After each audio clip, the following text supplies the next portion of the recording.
Assalamualaikum warahmatullahi wabarakatuh. Waalaikumsalam warahmatullahi wabarakatuh. Alhamdulillahirabbil alamin wassalatu wassalamu ala asrofil anbiya'i wal mursalin wa ala alihi washabbihi ajmain amma ba'd. Baiklah anak-anakku, jadi saya di sini sebagai guru matematika. Di samping kalian juga belajar tentang matematika, kami sebagai guru ada laman untuk belajar di situs resmi SIPTKB.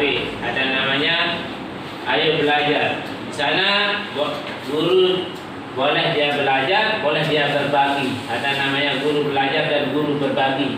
Di sini saya mengikuti belajar tentang pendidikan inklusif.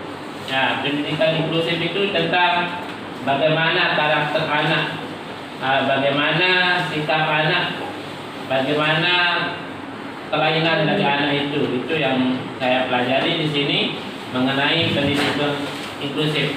Ada namanya anak berkebutuhan khusus. Tahu namanya anak berkebutuhan khusus? Nah, jadi anak berkebutuhan khusus mempunyai kelainan, misalnya karena Anda punya tangan satu, nah itu termasuk anak berkebutuhan khusus. Ada yang tidak punya kaki satu atau tidak bisa mendengar, tidak bisa melihat, nah, itu termasuk dalam anak berkebutuhan khususnya. Nah, ini yang saya pelajari di pendidikan inklusif. Ya, baiklah.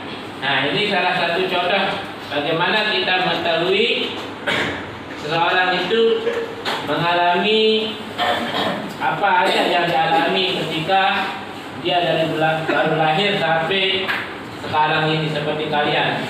Apa kelainan karakter yang harus kalian dilihat. Misalnya si Reza, ini karakternya ini suka bermain. Nah, itu yang harus kita pelajari di pendidikan inklusif saya sebagai guru di sini. Nah, contohnya di sini. Pertama, apa intervensi dini? Ini. Terus setelah itu kita lihat petanya, baca tujuannya, terus kenali faktanya, baca infografisnya, mainkan gamenya, tentukan tindak lanjut. Nah, kita lanjutkan. Nah, baik. Saya bisa memahami mengapa dan manfaat intervensi dini. Nah, apa manfaatnya? Saya harus bisa pahami. Apalagi anak saya harus bagaimana karakter anak saya. Jadi karena ini pendidikan inklusif bukan dari belajar saja ketika SMP saja, tapi ketika dari anak sudah lahir kita harus kita tahu bagaimana sikapnya, sifatnya, seperti itu. Nah, itu tujuannya saya bisa memahami apa, mengapa dan manfaat intervensi ini. Nah, ini fakta menurut data Badan Pusat Statistik BPS dari tahun 2017, jumlah anak berkebutuhan khusus di Indonesia itu mencapai 1,6 juta. Ya, dilansir dari laman Kemendikbud, dari 1,6 juta anak berkebutuhan khusus. Jadi sudah ada datanya. 1,6 juta itu anak itu ada yang mengalami gangguan tidak bisa melihat, ada yang tidak bisa mendengar, itu termasuk, atau tidak bisa belajar dengan seperti biasa ketika belajar tidak bisa diam kakinya. Nah, itu termasuk misalkan harus dia bergerak kakinya, itu termasuk dalam berkebutuhan khusus. Nah, PBB memperkirakan bahwa paling sedikit ada 10% anak usia sekolah yang memiliki kebutuhan khusus. Di Indonesia jumlah anak usia sekolah yaitu 5 sampai 14 tahun. Ada sebanyak 42,8 juta jiwa. Jika mengikuti perkiraan tersebut, maka diperkirakan ada kurang lebih 4,2 juta anak Indonesia yang berkebutuhan khusus. Anak yang mendapat intervensi PPDB perkembangannya akan lebih baik. Ya. Nah, ini dari umur 5 sampai 14 tahun ada 42,8 juta jiwa yang mengalami ABK, anak berkebutuhan khusus. Nah, salah satu contohnya kalau kita lihat, ya ini mungkin dari teman-teman tahu adanya Mulia Supriyadin. Ya, pahami itu.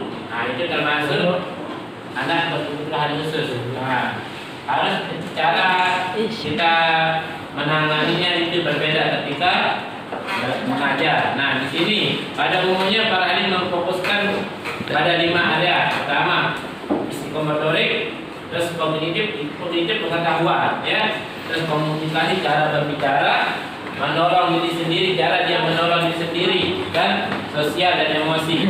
Sosial bagaimana cara dengan temannya, dan emosinya dia ketika berhubungan dengan orang lain. Nah, lanjut. Ya. Nah, ini salah satu contoh dari kecil sampai besar harus kita lihat bagaimana perkembangannya. Ya, dari wajahnya berubah makin ganteng juga itu termasuk. Kita harus memperhatikan dari sisi anak itu. Nah, baik, kita lihat ini. Nah, saya dapat melakukan intervensi kepada anak adalah dokter anak. Benar apa salah? Benar. Nah, jadi yang melakukan intervensi dini itu bukan dokter, ya. Jadi setiap manusia. Ini pernyataannya salah. Kita lihat. Nah, Anda mendapatkan 1 poin jawaban benar. Tenang. Nah, ini intervensi dini dilakukan ketika anak memasuki usia sekolah. Benar atau salah? Salah. Nah, jadi salah seperti saya jelaskan tadi. Ya, dari